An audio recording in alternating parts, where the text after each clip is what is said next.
Today we're going to dive into the whole conversation of why Mercedes Benz are so cheap on the used car market. That's right, some great cars around here, beautiful cars. I mean, look at that three-pointed star. What's not to like about that? But there's key reasons, and I can add to that because I was recently in the market for buying a used Mercedes. I didn't really feel like anteing up to buy a new one, but I did learn a few things, and I want to share with you guys about why the used Mercedes Benz brand are so cheap.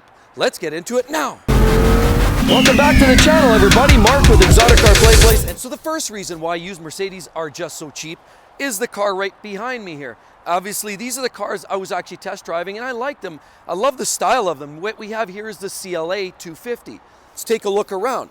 Really, these are great cars from a styling perspective. They've got some of the newest technology, and if you look at that fastback look, it really does slightly resemble the CLS versions of the cars, but you do get a lot of these great styling elements. You've got that nice curved back end, a lot of great features, and the same thing goes with the GLA. These cars are essentially built on the same platform, and what's the problem with those cars? Those are just one example of a car that hits the market due to lease returns. And it's the overabundance of Mercedes and a lot of the other German manufacturers utilizing the lease function. Now, a lot of people are scared to buy a new Mercedes or a new BMW, new Benz, Audi, whatever, so they lease them. But when they come back after 2 or 3 years, what happens? Well, they flood the market, and of course the dealers land with these, and now they have to get rid of them. Well, it's hard to do that because there's a flood of these cars on the market. So what ends up happening is they take a significant hit from what would otherwise be a relatively premium vehicle. There's just too many on the market, too much selection, and people who have purchased them and trying to sell their personal CLA 250 on the market that are competing with the dealer's version, they all can't compete. Prices drive down, and they basically have to give their car away at a discount, a drastic discount that creates this drive down in price on a used Mercedes. The second reason why used Mercedes-Benz just are so cheap has to do with this. We have vehicles all over the place. Yes, that's right, most of these are in here for service. What do we see up there? Service reception. People are fearful for buying a used Mercedes outside of warranty, or even after there's only maybe a year left warranty, because the fear of the elevated costs. It is a premium German automobile, and as such, you can expect the prices for labor as well as the prices for parts to be very, very high, and in some cases they are.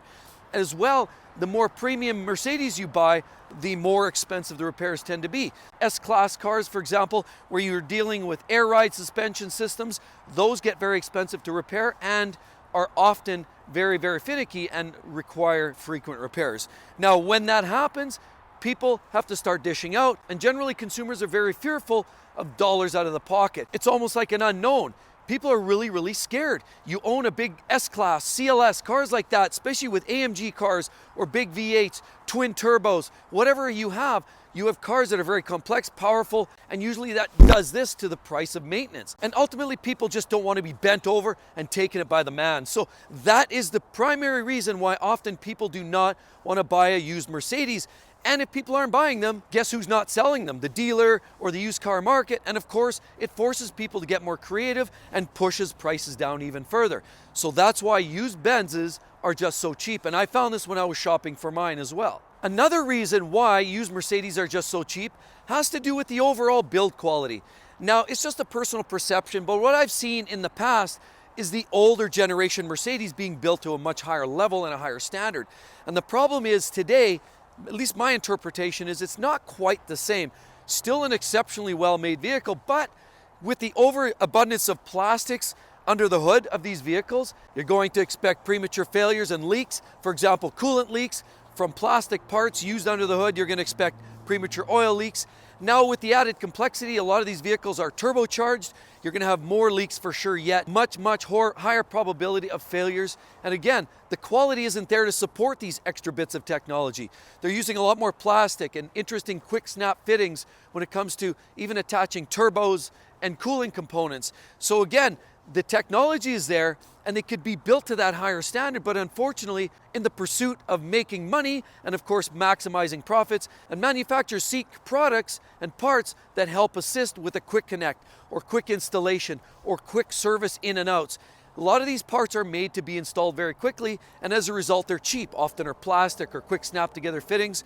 and this causes grief. And another thing to talk about on the quality side is looking at a lot of Mercedes. Now this one here is a nice example. This car is pretty clean, but you'll notice a lot of Mercedes will start to rust. You'll find rust in areas like that behind the rear wheels. They'll rust out there, or you'll definitely find lots that are rusting down at the very bottom. Now a lot of these modern cars with plastic rockers won't rust as badly, but what's underneath still will. There's still corrosion, possibly on the edges of the door, as well as corrosion around fender wells. Those are always primary spots. And when people are doling out a whole lot of money, they want to know that they're putting their money into a good place, that they're investing it appropriately. And unfortunately, the quality on modern Mercedes may be very, very good, but a lot of people have a perception that they may not be quite at the same level that they once were. So another main reason why Mercedes Benz drive down in the used car market has to do with the massive amount of competition, stiff competition. Nowadays, there's no longer that one or two interesting models coming out by each brand. Now you have lots of brands. You have brands, for example, we have Infiniti, which is a spin-off of Nissan. You have Acura, which is a spin-off of Honda. You have Lexus, which is a Toyota. You even have products like Genesis. You have lots of competitors that are providing great cars. For example, BMW creates very innovative vehicles, as does Audi. And again, there's lots of great competition. And when there's competition, it gives the used car buyer lots to look at and lots to think about. Way more competition on the market means prices also take a little bit of a slump. So you want to know another great reason why Mercedes-Benz are just so cheap on the used car market? Look right there. That's a car very similar to the one that I bought. It's the same color. It's a C300 Coupe. Beautiful car. But I was shopping for these cars. As I mentioned already, CLA 250. I love the styling of them. As well, I test drove the GLA 250, which is the SUV right there behind it. Now, these are great vehicles on great platforms, but they're built on the front-wheel drive platform. So they are essentially a shrunken down economy version of a modern Benz. And as a result, driving these doesn't necessarily live up to the modern day Mercedes. They're built on a front wheel drive platform, although they come with all wheel drive in many cases. What ultimately hurts all of these cars that we're looking at out here is depreciation. And why does that happen?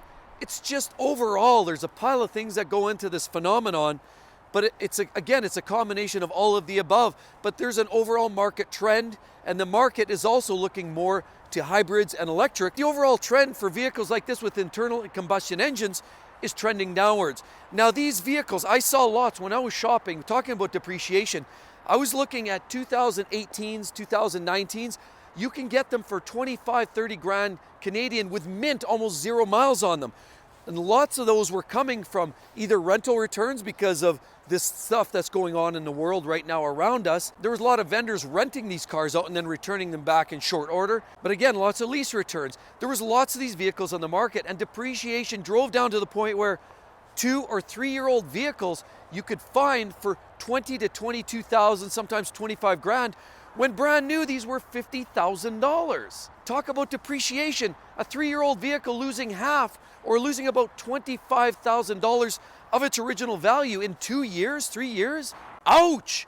That freaking hurts. It's just an overall bias and trending of the marketplace. These depreciate like they're going out of style, and buying any one of these vehicles new is a real challenge on your pocketbook. And another reason why these cars are so cheap on the used car market goes down to the fact that they are so elevated by price to begin with. Now, if you look at these cars, there's no question they're great, they're wonderful, chock full of features and elements, but do you also realize that the mainstream, the Toyotas, the Hondas, are also featuring cars with very, very similar attributes? In other words, a lot of the same features, heated seats, and all of the goods. So why do these cars cost so much when they're brand new, especially when you're looking at more of a base model like a C300 here?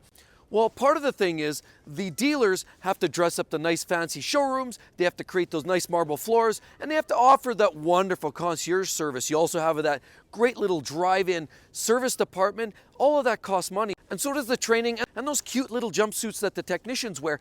That all costs a little bit of extra cash. But it's all of the other branding, the big fancy star signs, the flags, the decals, the stickers, and the paraphernalia like you see right here. This all costs money for Mercedes to print all of this stuff off. It's a lot of branding, it's a lot of advertising, and that all costs cash. And of course, they tack that on the top end, or essentially the bottom line. So once all that junk gets sort of filtered through and the car becomes a year, 2 years old, all of this extra fluff sort of just dissipates, and essentially you're left with a slumped value. That also is an offset that gets chopped right off the top, and that hurts on the used car market. But this all seems very, very negative, but in fact, it's really not. There's another component to this equation, it's called incentives. Incentive to buy new, lease, or what have you. So what happens is, and I spoke about that already, a little bit about the lease and all of that, but there's the problem of incentives for new. Now, Mercedes, BMW, Audi all promote their products new, and they push the lease, as well as the reputation is such where a lot of people want to be disconnected from a car like this after 3 years once a warranty runs out. So leases are very, very popular, as are new car sales in general, because lease incentives, 0%, 0.5%, all those kind of numbers are thrown out there, and so people are willing to step in that. Otherwise, you go what? Buy a year-old car, take a chance, you've lost that extra year warranty, but in essence, you're going to take the standard borrowing rate over that. It could be, 4, 5, 6%. And so that difference can actually be made up by just buying the new car. Now, of course, when you buy a car that's maybe 5 or 6 years old, that's the difference. That's now you're at standard lending rate, and there's no risk of you crossing that number in terms of, incentive to buy new, because it's a drastic difference due to depreciation. If you're one of those buyers that's looking for a vehicle that's 2 or 3 years old, you can't be competitive trying to sell a car on that market when the new guys, i.e. the dealerships, are offering these cars at almost zero rate or very, very close to zero lending rates. And lease incentives are also very competitive as well. So that's why these cars drop in value after a couple of years. But this sounds all very negative. In fact, no, it's not at all very negative. Even though a lot of people feel like they're going to take it in the chute, that's not necessarily always the case. But with all of that said, I still understand that there's an A and a B service with these cars. Mercedes, that's their recommended. And with that, you're going to expect to pay $1,000 to $1,500 per year for servicing. And we won't talk about brakes that'll wear out or tires that'll wear out. We won't even talk about everything else that can kind of wear out on these things. This is standard maintenance. The checks, the fluid changes for engine oil, fluid, and all those kind of things. Just basic maintenance on these vehicles are going to cost you about $100 a month if you're budgeting. So it's something you have to understand and be willing to do. But I consider that a minor factor considering the offset in price. Didn't buy it brand new. This is a 2018, but the money I saved from buying a 2-year-old vehicle, I get the extra CPO warranty on it, and the fact that the $100 of maintenance service costs still hits me, the difference is offset easily, and I'm able to save some money. So in fact, buying a used Mercedes just 2 years old can actually save you a whole pile of money and get you into one of your dream cars. And with all that said, guys, in case you were wondering, be sure to check out that video. We're going to talk about why used BMWs are so cheap. It's also very relevant, and if you're in the market, that might be a great video for you to watch. Hope to see you real soon. Catch you then. Bye-bye.